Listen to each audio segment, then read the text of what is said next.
Hello दोस्तों, ये है आज़ाद मुफक्कर।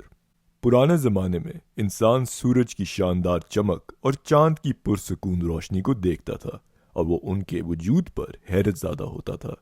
माजी में यानी पास्ट में लोग सूरज और चांद की पूजा भी करते थे। कुरान सूरज और चांद को खुदा नहीं कहता, लेकिन उन्हें खुदा की तख्लीकात यानी क्रिएशंस के तौर पर बयान करता है। और जो मसीही स्कॉलर जो दावा करते हैं कि इस्लाम में चांद की इबादत या पूजा की जाती है, वो बिल्कुल गलत है। मगर कुरान में एक ऐसी आयत है जो बहुत सारी बहस की वजह बनी है। कुरान ने सूरज और चांद को इस तरह बयान किया है जैसे वो आसमान में रोशनी है। हुवा अल्लज़ी जअल शम्स दियाअन वल क़मर नूरन।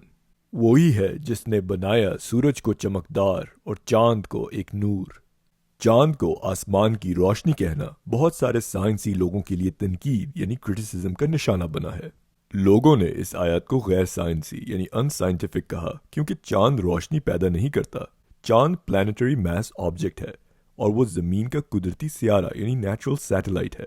ये रोशनी पैदा नहीं करता, लेकिन ये सूरज की रोशनी की अक्कासी यानी लाइट रिफ्लेक्शन करता है। जदीद मुसलमानों के पास इस तनकीद या क्रिटिसिज्म के जवाब में दो ग्रुप्स हैं। पहला ग्रुप ये कहता है कि ये आयत इस्तियाराती या मेटाफोरिकल या फिगरेटिव है और इसका मानी यानी मीनिंग को लफ्जी तौर पर यानी लिटरली नहीं लेना चाहिए। और दूसरे ग्रुप ने साइंस के जरिए इस आयत का दफा यानी डिफेंड करने की कोशिश की है। ये कहते हैं कि कुरान ने चांद की रोशनी को नूर कहा है और वो ये दावा करते हैं कि नूर का मतलब है रिफ्लेक्टेड लाइट यानी अक्कासी वाली रोशनी। सबसे मशहूर स्कॉलर जो इस बात पर जोर देता है वो है डॉक्टर जाकिर नाइक। आइए हम एक नजर डालें। The Arabic word used for the sun in the Quran, it is Shams. And its light is always described as Siraj, Wahaj, or Diya, which means a torch having a light of its own, or a blazing lamp, or a shining glory. The Arabic word for moon is Qamar, and its light is described as Munir or Noor, meaning borrowed light or a reflected light.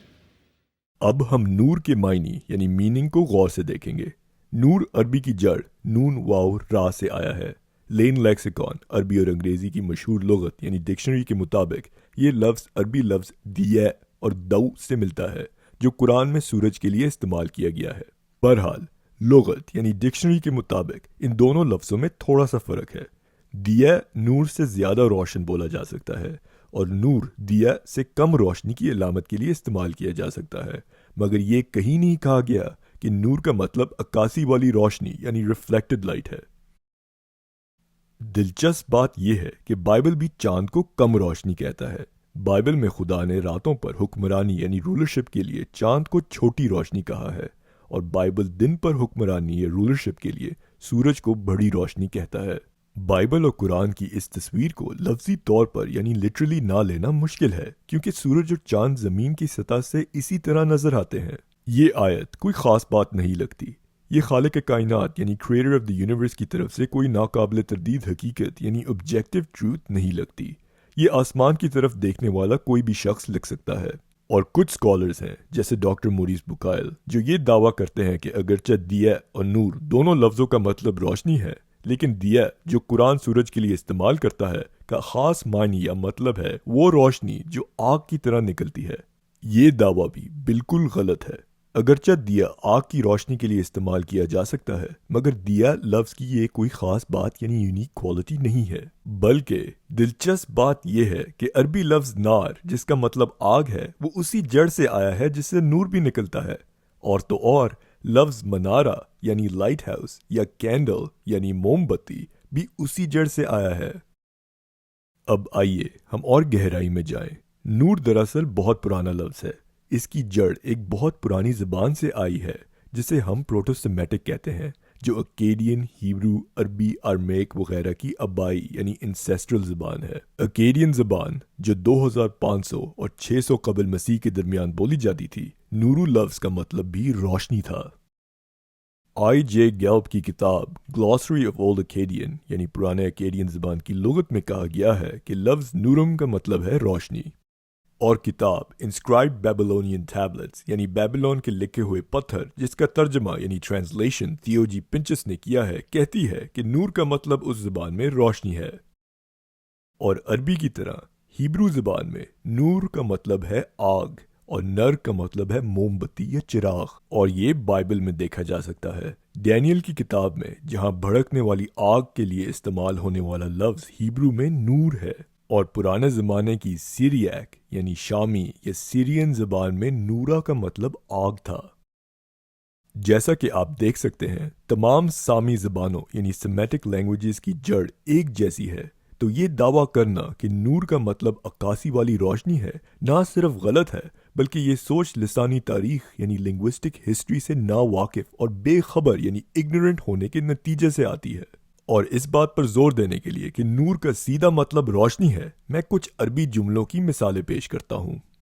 مثال کے طور پر نور الشمس کا مطلب ہے سورج کی روشنی، نور النجوم کا مطلب ہے ستاروں کی روشنی، نور القمر کا مطلب ہے چاند کی روشنی۔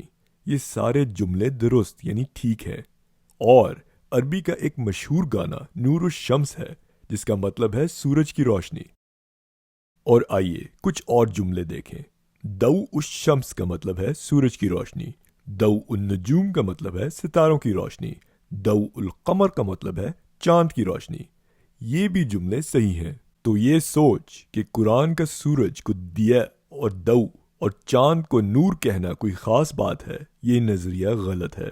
اور صحیح البخاری کی اس حدیث میں ضوء کو صرف سورج کی روشنی کے لیے نہیں بلکہ چاند کی روشنی کے لیے بھی استعمال کیا گیا ہے، یہاں نور استعمال نہیں کیا گیا چاند کے لیے۔